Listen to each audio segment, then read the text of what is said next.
The night pressed against the wall like a held breath. Snow drifted from a sky the color of beaten iron, and the great blue face of the ice shone with a dim, inward light. Jon Snow read the letter again by candle flame, the wax weeping down into a dish that had known far more letters than dinners, and the raven's scratch still seemed to rasp in the corners of his cell. To the Lord Commander at Castle Black it began, formal as a blade. Deepwood Motte holds. We have northern captives. Our ships lie shuttered by winter. Our garrison is thin, and the woods eat men by the day. If your watch keeps faith to your vows and cares for the living and not the Game of Thrones, send back our raiders taken on your shores. We will release what captives we hold and go to our ships unhindered. If not, we will salt Deepwood to the ground before we yield it, and your precious north will have one more grave. The hand was neat and uncompromising.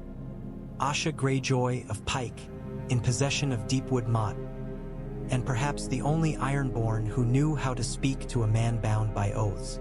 Jon let the parchment sag between his fingers. Somewhere beneath his cell, a beam groaned as the wind moved through the boards. On the shelf, the old black horn he never sounded gathered dust. The scent of cold came through the shuttered slit of a window, cleaner than any candle, and with it a faint tang of pitch or imagination. Clydas had brought the raven late and mumbled something about the king's men. They won't like it, Lord Commander. The kings rode south passes through every tongue in their heads. They can keep their tongues, Jon had said. It's their swords I worry for. He held the candle sideways. The flame licked at the letter's edge, then died. He set the letter down carefully and read it once more by memory, hearing Robb's bannermen murmur with all their dead mouths.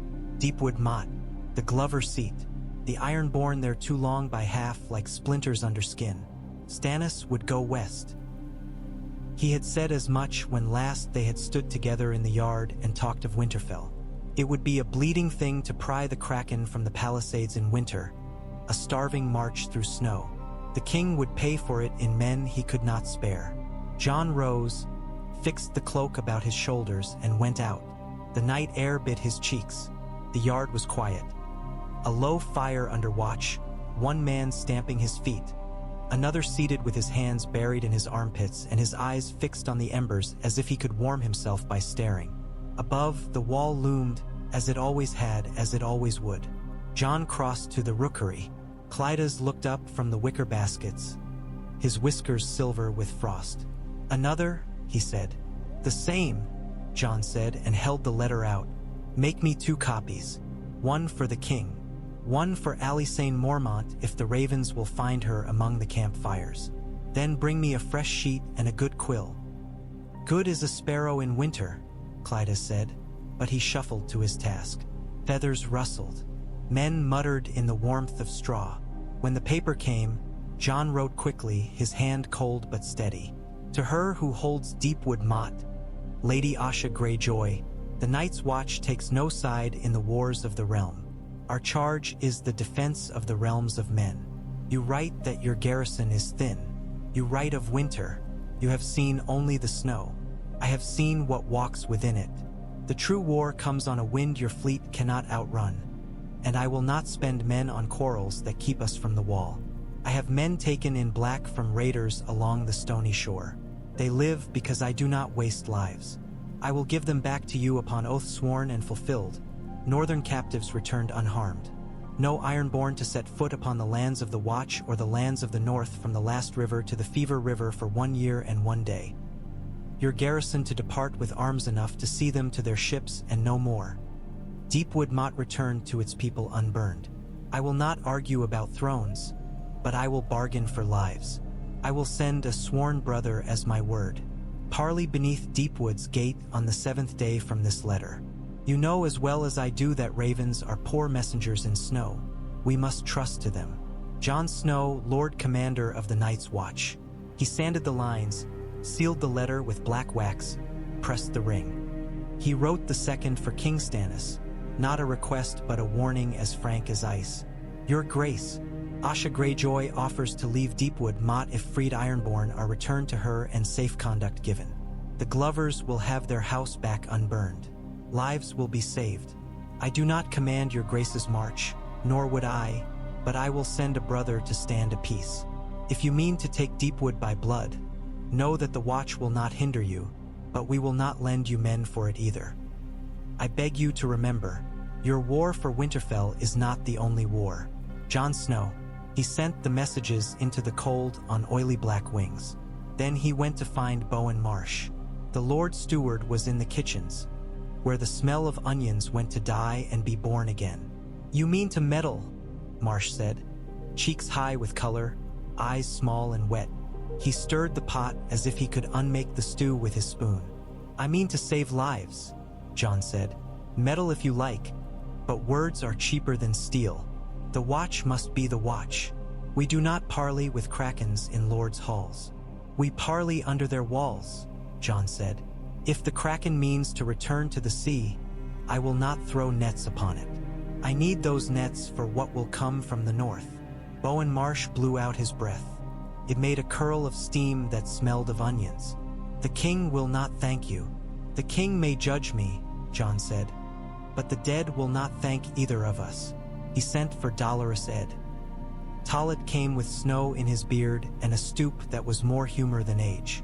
My mother always wished I would go south where it was warm, Ed said. I told her the seven hugged too tight down there. I need you to ride west, Jon said. West is where warmth goes to die, Ed said. But it is where I can find it. What would you have me bring back, my lord? Heads or hands? Words, Jon said. Take Hareth and Septon Celador if you must, but keep the Septon sober. Ride with a white flag and 2 black cloaks. Go to Deepwood Motte and meet Asha Greyjoy under the wall. Show her my seal. Show the king's men, if they come, that we mean no harm. If Stannis will keep peace, keep it. If he won't, get clear. And if the Ironborn don't care what color a flag is, then trust your hard to kill, Jon said, and Ed snorted. I've been practicing, Ed said. Every day I fail. Snow carried them out at first light, bowing the furs and clogging the tracks until the horses set down their hooves like men picking their way through graves. Jon watched them go until the flags disappeared in the gray, 2 black cloaks and a square of white.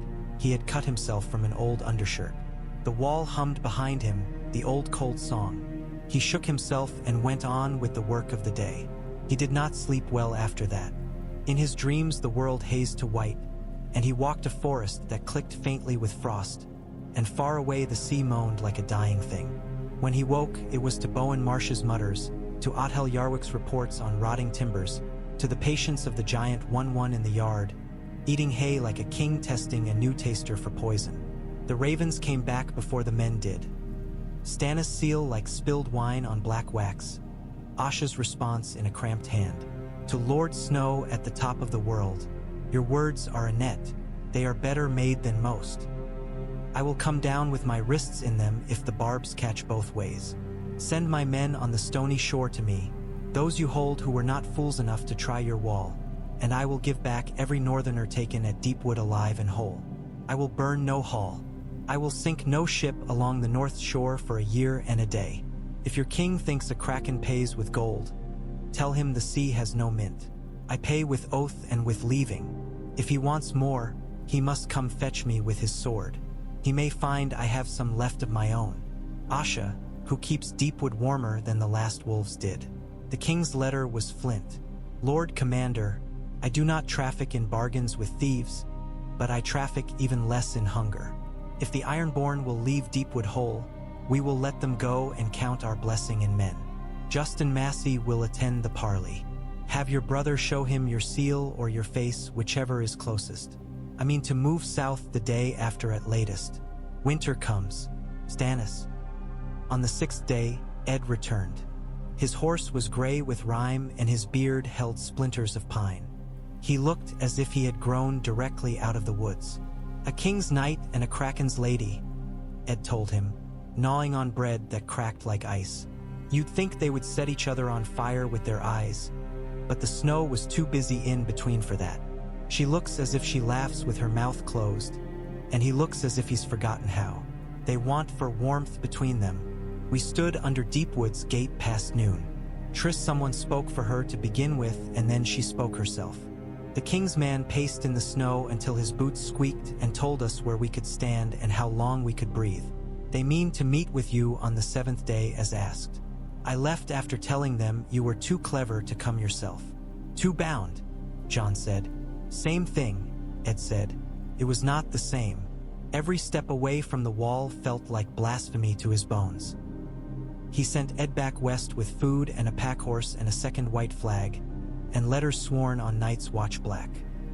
He sent 10 Ironborn raiders bound together by rope, their wrists raw in mittens, their eyes bright with hunger in halos of frost. He loosed them to Ed and Harith and watched them go, a line of men like flies pinned to the white. 2 days later, the ravens quit the sky like knives falling. It saw Deepwood first. The woods pressed up like something alive. Pines were spears of shadow, all gilded with snow, and between them the wind was a living thing that walked on cold feet and touched faces with cold hands. The palisade was thawed only where men breathed on it. Smoke rose from longhouses and from the gate tower. A straight pillar before the wind smudged it to a finger drawn along the sky. The sea heaved just beyond the trees, gray as iron armor. The smell of pitch and of piss and of boiled oats. Dolorous Ed and Harith of the Wild Spring walked before the white flag while Septon Celador dozed on the horse and snored his prayers. Men came down from the gate with spears and padded jacks crusted with ice and pushed them toward a patch of earth tamped down only enough to be trampled, blue-white and brittle. Ironborn, and behind them a woman in a cloak of sealskin that made Ed think of home and the way supper smells when it is burned but salvageable. Asha Greyjoy, she said, looking him over, and this is the Night's Watch, which is thinner than rumor makes it. Ed bowed. What rumor makes thin is seldom worth a stew, he said. She huffed and smiled with half her face. You have my men. We have someone's men, Ed said. They were busy stealing when we caught them, but we all make mistakes. I once prayed to the maiden. She didn't like it. Beside her stood a man in clean mail with the king's banner in his glove, a mote of gold and black against this world of gray. Justin Massey, if Ed had the names right. His jaw was a line cut on a map, and his nose was weathered raw. The king's justice is not a stew, Massey said, sounding tired. Then I can't eat it, Ed said, and that would be a pity. Enough wordplay, Asha said. He's not half as funny as he thinks he is, and I have men who need salt meat. And I have a king who needs walls, Massey said. Lady Greyjoy, the terms are agreed. Your captives will be produced, alive and whole, at the gate. In exchange, the Night's Watch returns Ironborn raiders taken along the stony shore since the first snows. Once both parties have counted noses and found no ears missing, you will open the gates and yield the keep. Your men depart unmolested, carrying swords and 1 shield to every 5. Your ships will be left unburned, provided any ship that sets or between the Fever River and Last River is set on fire by the gods themselves. You swear a year and a day of peace upon the shores of the north. A year and a day, Asha said quietly.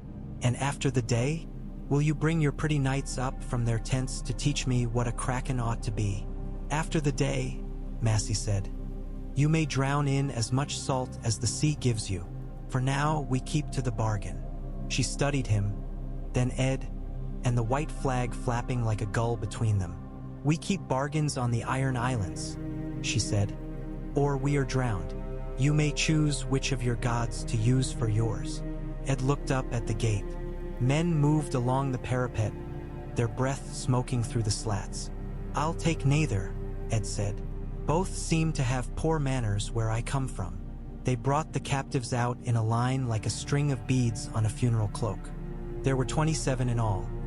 Gray men and brown-haired boys, one woman whose hair had been shorn raggedly and who kept touching her scalp and looking at the ground as if afraid the earth would come up to meet her. Lady Glover, Massey said softly when she passed. Ed saw her lift her chin then, saw the iron in the angle of it. Alive and whole, Asha said. Count fingers. We return the men, Ed said and raised his hand. Harith led forward the Ironborn taken at the stony shore. 12 in black rope and 2 less, dead of fever and carried over the saddle. The Ironborn looked from Asha to the trees and to the sea as if they did not believe all three things could be real in the same hour. Asha went down the line with a careful eye and named each of them. Ralph the Quick, she said, touching the youngest on the cheek. Gedig, I know you. Torgensalt, you stole from my stores, but we'll let the snow wash it. If I meant to steal, I would have stolen your cloak, Torgen muttered, and Asha rapped him lightly over the ear. Open the gates, she called, and the iron hinges grated like a voice unused. Radishes of snow fell from the beams. The smell of wood smoke thickened. Deepwood Motte breathed out. Alysanne Mormont watched from the treeline with 3 of her bears. White furred cloaks hulled over leather. Spears couched like a forest had grown thumbs. If she saw the Ironborn leaving with steel in their fists, she did not flinch. She only watched, eyes pale as smashed ice, while the saved northerners staggered past her in a shuffle that was close to reverence. Some sank to kiss the frozen earth.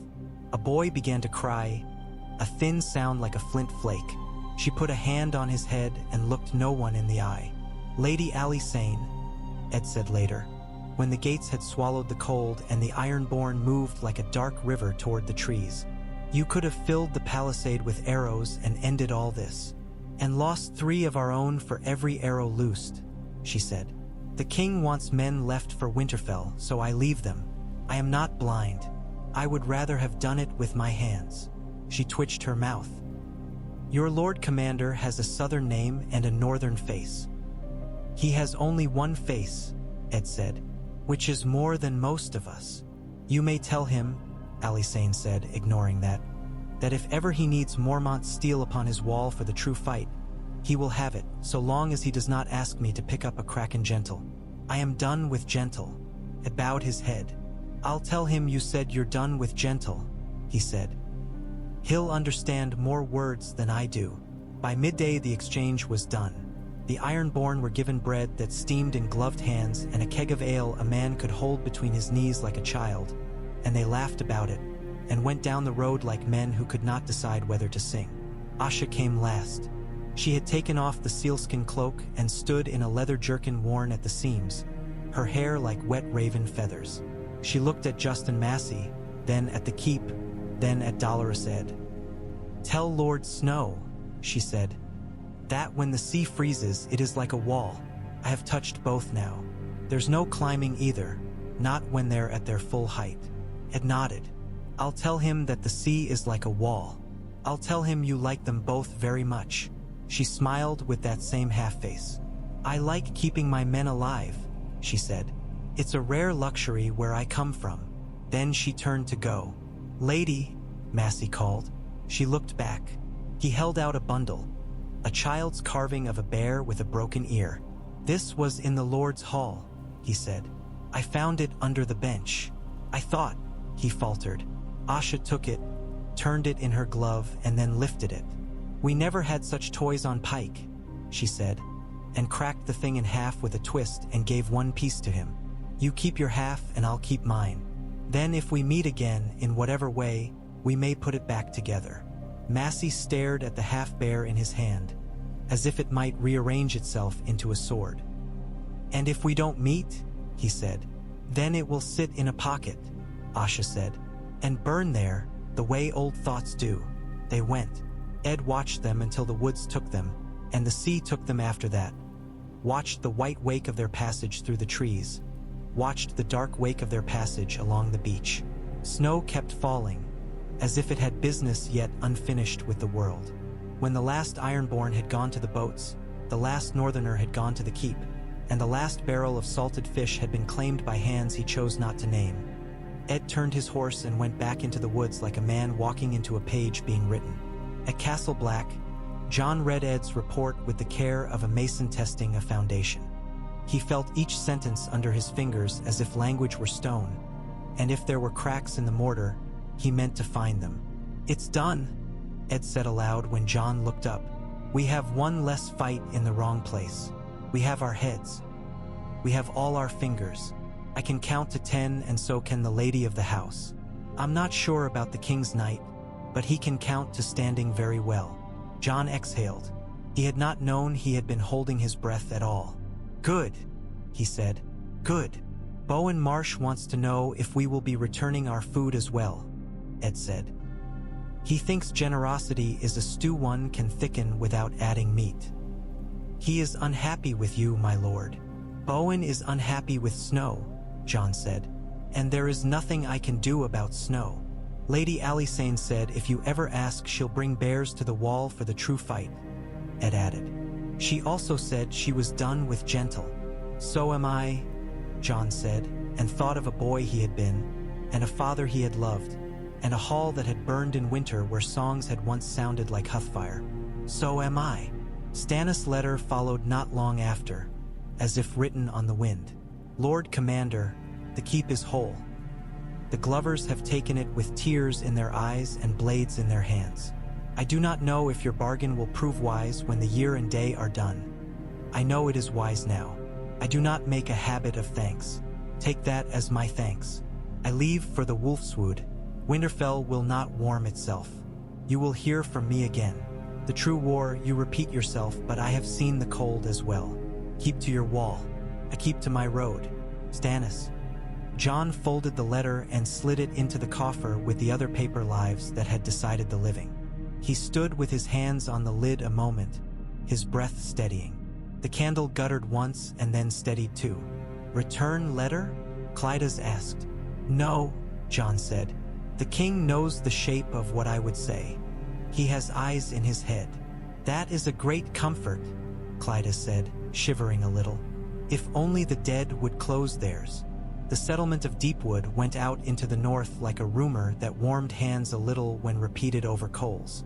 Men said it in White Harbor and the New Barrow and the Wolfswood. Jon Snow turned a kraken seaward with a net of words. The keep stood. The Glovers slept in their own beds, as far as a bed was any man's in winter. Northern men said his name with a kind of grudging gratitude even as they crossed themselves when they said he was Ned Stark's get, as if to praise him were to praise the dead without permission. King's men said his name like a man able to count and subtract. None of it changed the grain count in Castle Blackspins. What it changed, unexpectedly, was a letter from the west coast, sent on a raven that had probably drifted ashore and then been coaxed with a handful of oats to remember how to be useful. It arrived 3 weeks later. The wax was cracked from poor handling and the parchment was stiff with salt air. "Lord Snow, the sea does not care that you love your wall, but sailors learn what any man learns from the sea. It keeps what it takes, and it takes what it wants. You have told me of things in the snow that walk. I have seen things in the sea that do not drown, and I do not mean drowned men.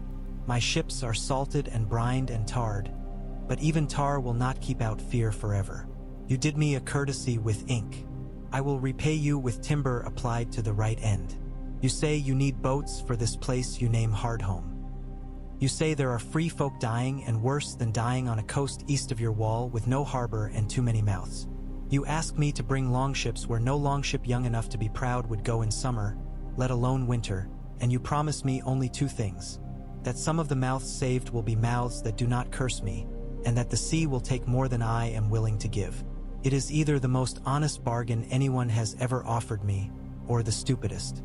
I will come with 3 ships and 30 oars, 10 men who can hold a shield and row and not lose their balls to the cold. I will come to Eastwatch in a fortnight if the weather allows me to lie to it. If your true war is true, show me. If it is not, show me that as well. I do not like stories that end with the sea taking something I did not agree to give it. Asha, who has not drowned yet." John read the letter twice and then a third time with his fingers very still on the parchment. He looked up.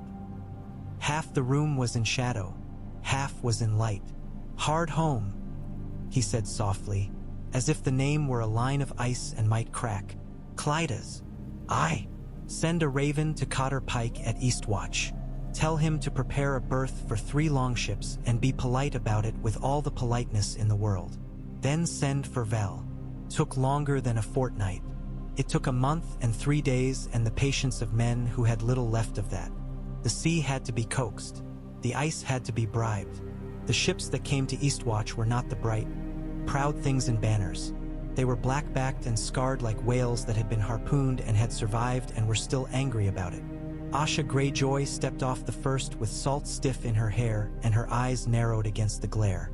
Cotter Pike came down to the quay like a storm that had slept badly and woken to find someone had been messing with its bedclothes. He and Asha looked at each other as if each had been expecting the other to be taller. "Lady Greyjoy," Pike said, "men have many names for what you are. Men have many names for what I am not," Asha said. "If I mean to be polite, I will say nothing about either. You're smaller than I thought." "I'm more of me than there is of you," Pike said, and then grinned. His teeth looked like stones from the shivering sea. Jon arrived that same day, riding hard along the river roads with 50 of his best and the cold tucked close as a cat in winter. He met Asha by the Eastwatch palisade with Val at his side and Tormund Giantsbane behind him like a monument in hair. "So you are Ned Stark's bastard," Asha said, as if tasting a fruit to see if it had ripened. "So I am," Jon said. "You are Balon Greyjoy's daughter." She shrugged as if that had never been hers to choose. "We've both had odd luck with fathers. You came." "I did," she said. "What else do I have to do that is not stupid? If I go home, I have to choose between kneeling to a king I don't recognize and listening to my uncles explain to me what a woman is. Here I get to listen to you explain to me what the dead are. I can show you better than I can explain," Jon said, and felt the wind turn in off the sea like a blade turned on the whetstone of the world. Hardhome was far enough east that even the ravens seemed to think twice about flying, and the sea there wore a scowl that did not change when the sun did. The cliffs were a line of teeth. The ice came and went like breath on a slow sleeper. From the deck of Asha's ship, Jon watched the cliffs lean nearer by inches as the oars bit the water, and the longship climbed the swell and slid down the back of it as if it meant to lay down and sleep there. Asha stood at the prow like one of her father's towers, hands light on the rail, feet planted wide. When she turned to him, her hair was a dark, wet rope. "You bring a giant," she said, glancing past him. "One weg, one dar one," Jon said. "Yes," she said. "That's what I meant. If we run out of oars, we can always strap him to the side and have him swim. I hope your dead can't pull." "They don't need to pull," Tormund said from behind, half amusement, half warning. "When they look at you, you want to walk to them yourself." The shore came up out of the sleet. A black bar where fires had been, a gray smear where smoke still was. The first of the free folk appeared as specks along the shingle, then became a crowd, then became faces. They had the pinched look of men and women who had learned there are more kinds of hunger than one, and all of them are worse. Children were sleeves with eyes. Val stood high on the bow and lifted her hand. The longship ground with a sound like all the ice in the world yawning. Men waded out into the water, cursing and laughing as their boots filled and their legs froze from the knee to the ankle with each wave. Asha spoke a word that was not in the common tongue, and her men leapt as if it had been a pinch. They made a lane between longship and land with shields and spearbutts and threats, and through it Jon stepped, and Val and Tormund, and behind them the men of the Night's Watch with black cloaks that had taken on the color of the sea. "Lord Crow," a ragged free folk woman said, clutching a boy like a bundle. "Lord Crow. There is awe in a title if you have never owned one." "Not Lord," Jon said softly. "Just a man with a job." He lifted his voice, let it carry over the one thing that had drowned out everything else. Let it carry over the sea. "We take all who come. If you have a child, the child goes first. If you have a mother, the mother goes with the child. If you have a sword, you won't need it now. Save your hand for the boat. The dead come. We go." "They've been coming," a voice called out. "They don't get tired. They don't stop." "Good," Jon said. "Then they will not mind waiting."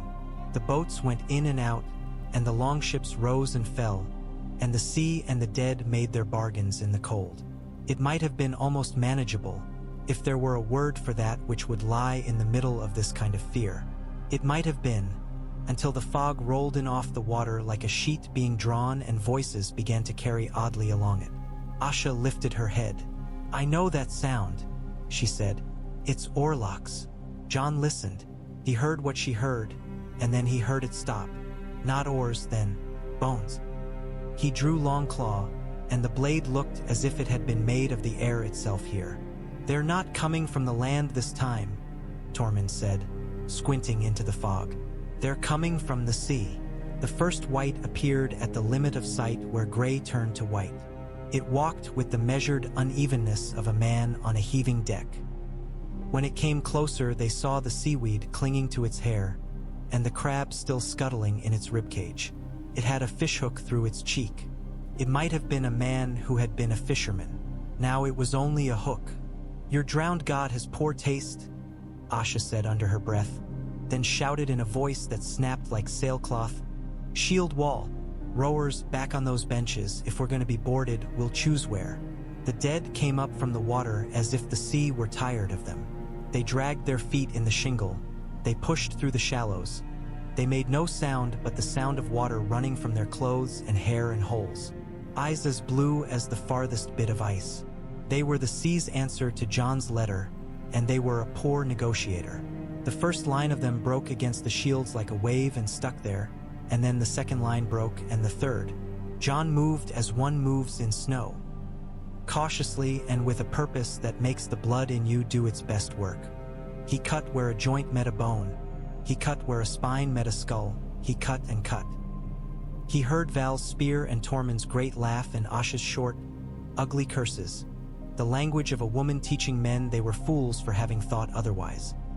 He heard one roar once, and saw a section of the fog lift as if it had been a tarp on a cart. "Fire!" Cotter Pike shouted, somewhere beyond the end of the world. "Fire, you pocksuckers! Torches! Oil!" Asha snarled. "Smear it and light it, and when you run out of oil, smear it with your spit and light it again." They had brought pitch in little barrels. They had brought torches wrapped in oilcloth. They had brought too few of both. Still, they burned the dead, and the smoke went straight up at first and then bent sideways as if someone had put a hand on it and pushed. A boy slipped from a woman's hand and walked out toward the sea. Jon saw him and knew the worst thing in the world, that the woman was still gripping something, just not the thing she thought. He lunged. The boy turned. The eyes were blue as broken promises. Jon knocked him back with his shoulder and put Longclaw down where the skull met the spine. The body spasmed as if in surprise and then lay still as a hope that had been prudent. He lifted his head. The water moved as if some very large thing had rolled under it. Along the beach, figures built out of fog and chill took steps toward them, and behind them, in the water on the water, the shadow of a shape larger than a skiff but smaller than a ship. It had no oars. It had no sail. It moved anyway. "Your god likes jokes," Asha said. "If we live through this, I'll share one of mine." "Hold!" She leaped up onto the rail and balanced there, a thing made of tendon and intention, and flung her torch. The fire described a bright half-circle through the gray, and for a heartbeat the world was a ring. The torch struck whatever it was that moved on the water. The flame ate and hissed and then flared. The shape was a palanquin of lashed logs and bones, and on it moved figures almost graceful in their atrocity. Things that remembered rowing when they had been men and had learned not to miss the oars. "They're clever," Asha said. "Hate clever. Burn it again." They burned it until the ropes parted and the logs spread like teeth knocked from a jaw. Men hacked at the dead, and the dead fell reluctantly, piece by piece like old ice. They fought until the fog began to thin and the gray became a color that was only a little less grim. By then the boats were full and the longships overloaded, and the dead had learned once again the lesson they never kept, that fire will not be parleyed with. Jon ordered the last of the children dragged aboard whether they cried or not. He ordered the last of the mothers dragged aboard whether they had left their hearts in the snow or not. He ordered the last of the dead to be burned whether they had once been too close to a name to say without weeping. When they pushed off at last, the longships were low in the water, and the oars moved as if through a stew. Hardhome receded. The fog did not come back, as if embarrassed. Asha stood at the stern and watched the shore vanish. For a long time she did not speak. When she did, it was very simply. "All right," she said. "You were honest, Lord Snow. I have seen your true war. It is uglier than mine." "Wars are ugly," Jon said, and leaned his elbows on the rail and let the salt stick to his lip. But not all wars mean the same thing. No, she said. Some wars end when a woman in a hall says she has had enough. Some end when a man in a field falls on his face and cannot breathe. Some end when the dead decide they prefer standing. I prefer the other kinds. So do I. Still, she said, oars are a fine thing when they are pointed away. You ask if I will help you again. When the sea allows me, I will. Why?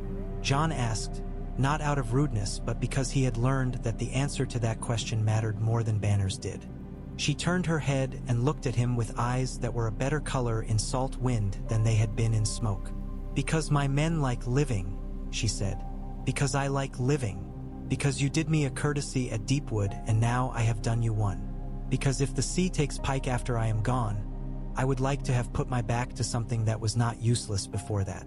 Because I want to see whose God wins, and I hope it is yours. Because I am stubborn and this is a new thing to be stubborn about. She shrugged. Because. He nodded. It was enough. It was all a man could ask. They reached Eastwatch with the wind beating them on the back like poor applause. Cotter Pike looked like a man who had expected 10 worse things than the one that had happened and was now at a loss for what to be angry at. He found it easily enough when the free folk began to swarm through his gate.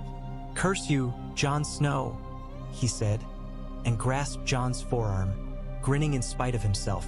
Curse you and feed you and give you a place to sleep. Bless me and do the same, Jon said. He turned to Asha as the longshoreman began to carry up the oars like a bundle of sticks. Her men looked half dead of exhaustion and half alive with it. You'll go west, he said.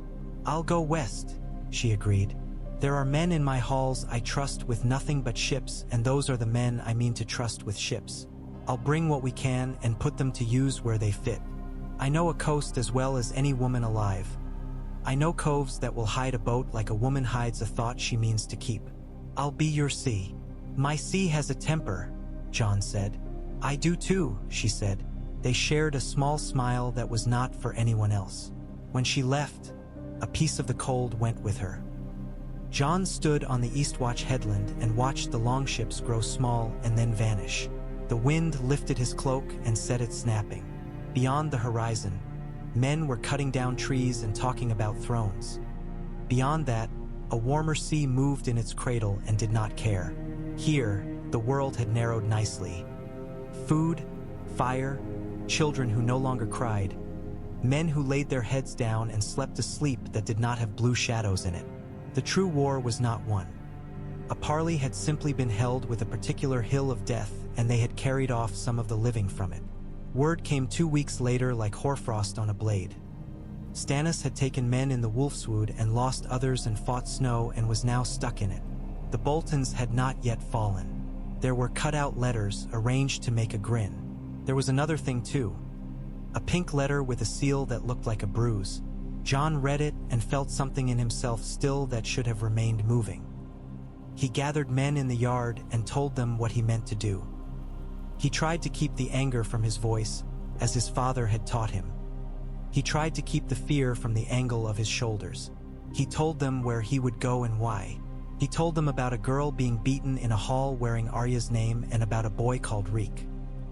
He told them about skinned men and the taste of human, ordinary, unhallowed cruelty, as if the wall had nothing whatsoever to teach the world about cold. Bowen Marsh stood with his hands at his sides and his face very white. Othel Yarwick looked older than the last day. Lord Commander, Bowen said softly, take care. The attack came that night when the snow had decided it had done enough for one evening. Came not with a roar but with a gasp. Jon knew it was coming in that way that a man knows he is about to be struck in the face by a thing he cannot see. There was a sound like a bird breaking its neck on the cold. He turned. For the watch, a voice said. A second voice said it too, and a third. Jon saw the knife as the moonlight saw it. He took the first cut across the belly and the second in the rib and the third in the thigh. He staggered backward and hit the post of the yard, and the post took his weight the way the wall always had. The fourth blade did not reach him. It stopped with a sound like a caught breath. A man screamed. Another voice, high and furious, cut through it. You will not. Alyssane Mormont's voice, riding in from nowhere like an arrow loosed 2 days ago. She had come to bring her word. She would send men, she said. She would send a boatload of boys who could shoot a squirrel with their eyes closed. She had come to stand by the fire and spit in it and promise it the bodies of her enemies. She had been late, and late had turned into right now. She stood on the slope above the yard with a bow the size of a grown man, and a second arrow knocked. Bowen Marsh's eyes met John's and went wide, and in them John saw every dinner they had not shared. The men who had blades in their hands now had them on the ground or had them in their own hands still and did not seem sure.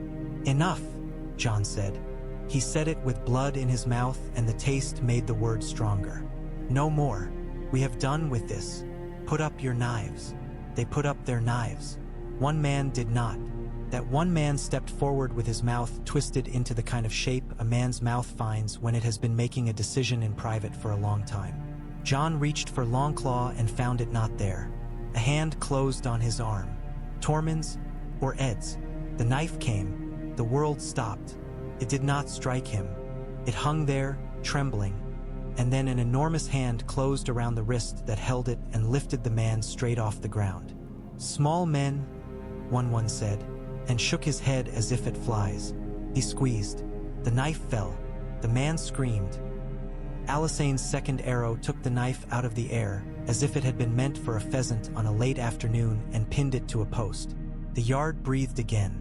Snow began to fall anew, as if embarrassed for having stopped. John shut his eyes and felt his legs go loose. Men moved. Someone cried. Bowen Marsh put his hands to his face and made a sound that was not a word. Dolorous Ed, John said when he could speak. Aye. Take Bowen Marsh to a cell, John sighed. And keep him there where he will not be killed by a man who thinks he is doing me a kindness. And the others? Ed asked, voice very soft. The same, John said. And the one with one's hand on him. Take him too.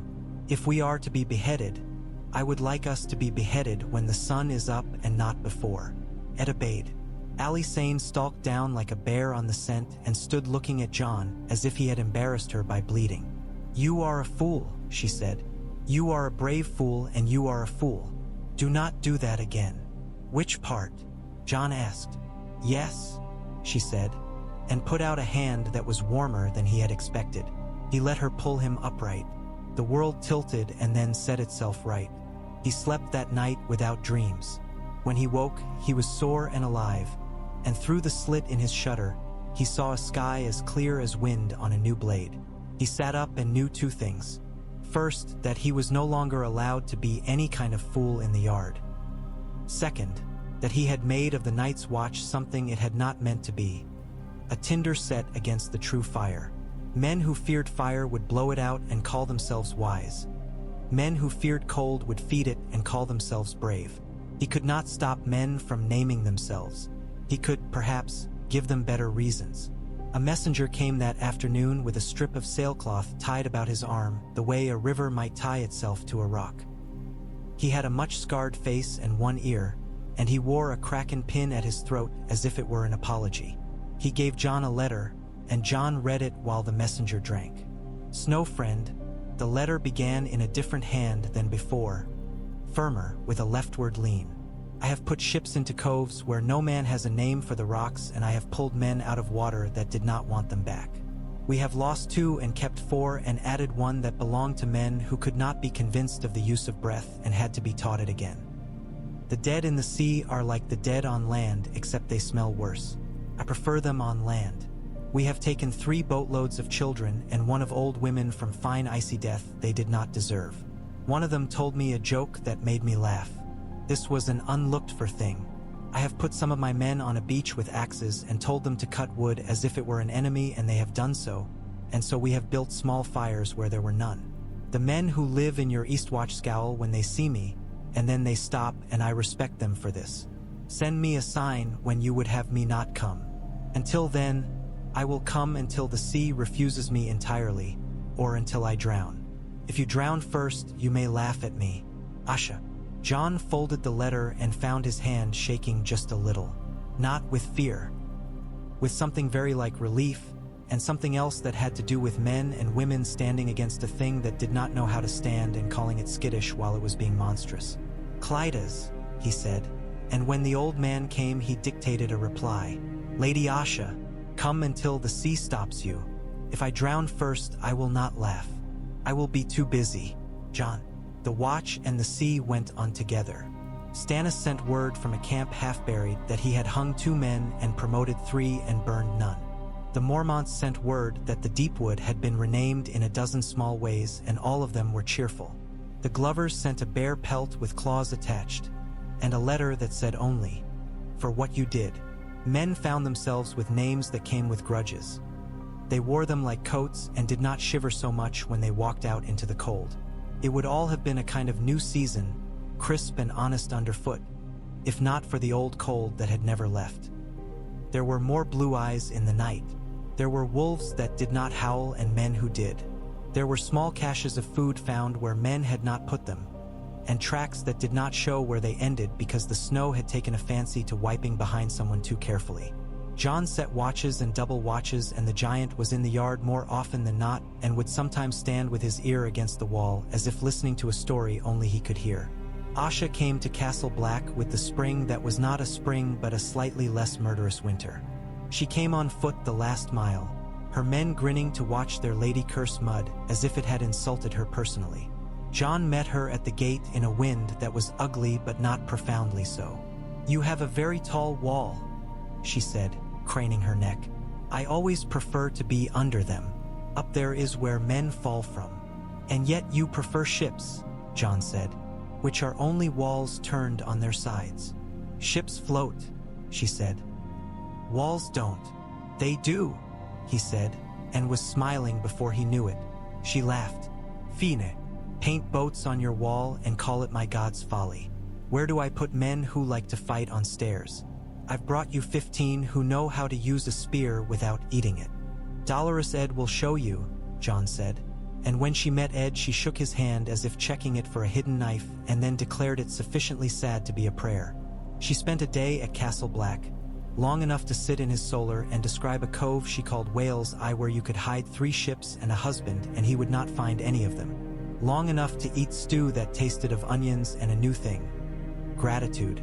Long enough to stand in the yard and watch the free folk boys throw javelins and say, "The sea teaches you that timing is everything. So does snow. Men don't listen. Boys do, if you hit them often enough with the dull side of the blade." That night, John climbed the stairs to the top of the wall and she climbed them beside him. The wind was full of a voice that had been there since the first man had come up here and had listened and had said to himself that silence was only another word for what you could not hear. "Your true war," Asha said, hands on the parapet. "I believe in it. I don't like it. I enjoy nothing about it. But I believe in it." She looked out. "The sea makes you honest. If you lie to it, it kills you. The dead make you honest too. That is their gift to the living. They have no use for your lies, so you stop making them." John followed her gaze. The world below cut itself into shade and more shade. "When I was a boy," he said, "I wanted a place that belonged to me. I thought a sword would have something to do with it. I thought a name would have something to do with it. I have grown into a man and I have found the place I wanted. But it is not the place I thought. It is not a hall. It is not a name. It is this." He touched the ice. "A thing that needs a thing done for it. I have a talent for those. I suppose that is a name." "It is," she said. "It is a hard one. Men will come to steal it from you. Make a worse name worse and then call it an improvement. Kill them if you must." "I would rather not," John said. "Neither would I," she said. "We can prefer without getting what we prefer." They stood in wind that made speaking foolish unless you had a very good reason to do it. Their breath went away from them in white and thinned and was gone. Below, the yard looked like a child had drawn it and they were looking at the crude lines with too much love. "You brokered a trade at a wooden wall," Asha said finally. "So I brought you ships to trade at a sea without walls. I'll bring you more if I can. We will see if that adds up to something. If the dead come too strong, it will not." "Nothing I have done saves us from that," John said. It only makes us more ready to lose well. She nodded. My father, she said, and the word did not poison her mouth as it would have once. Would have said that losing well is for mainlanders. I think losing well is very like winning in the long run, if not so sweet. Your father burned Winterfell, Jon said quietly. He made everything worse. Yes, she said, and worse things grew out of it. Sometimes weeds become the only thing that holds the ground in place when the rain comes. I am a weed. You are a weed. Let's be strong ones. He laughed, surprised him, and so came out as a cough. I will. When she left him the half of a carved bear he had not known he wanted, and he gave her the broken haft of a spear, and they both said nothing about what it meant and meant everything with it. The year and the day ended. On the western shore, Ironborn eyes turned again to the north and measured coves and counted sheep and asked whether bargains had an aftertaste. Asha stood on a rock with spray in her hair and told them no for now, and if they asked why, she told them of Hardhome, and they did not ask again for a while. On the eastern shore, free folk children learned to watch the sea the way men watch treelings.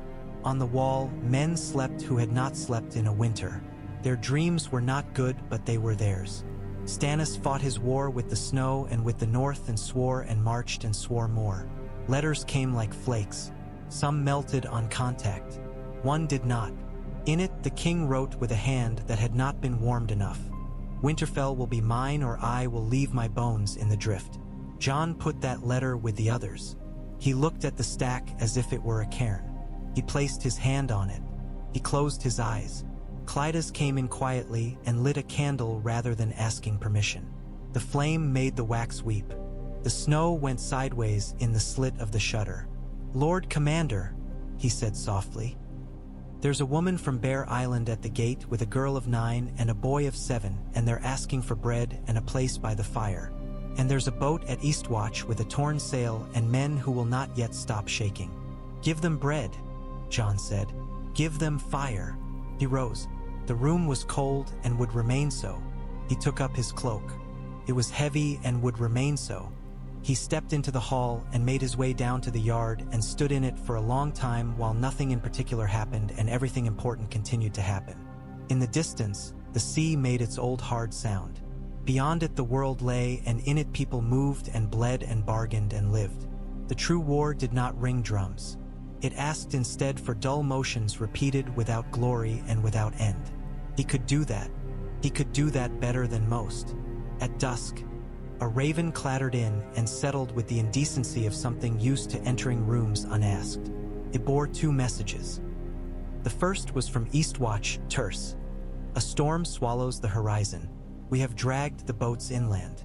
The second was on sailcloth again, smelling faintly of fish oil and of something that might have been laughter once upon a time. Snowfriend, I have taught men to listen when I speak and not because I am pretty. The year and a day is done, and I have held the hands of men itching to let go. I will hold them as long as I can. The winter here has learned patience, but I have learned more. If the dead come by sea, we will answer them with fire on water and curses. If your wall holds the land, I will make of the sea another wall. We will teach your true war not to be so proud of itself.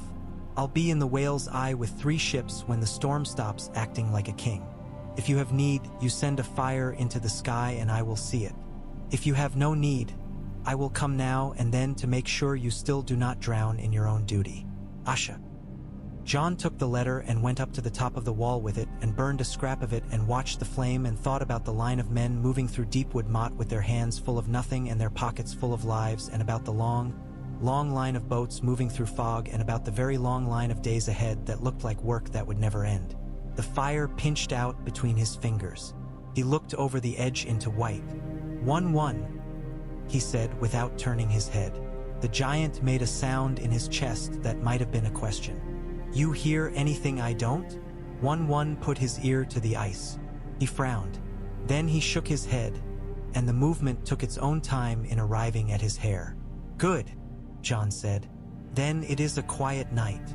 Below, men moved in and out of each other's lights and made the small sounds men always made at night. The wall breathed. The sea argued gently with stone. Between them, a bargain held. He would tend it, and others would come to stand by it with their hands out, and some would cut their hands on its edge and call that a lesson. Somewhere, a woman in sealskin turned her face into the cold and smiled out of habit at something that was not a man and set her oars and refused to drown. The knight pressed once more against the wall. It had work to do. So did he. He turned from the parapet and went down into the dark that belonged to him.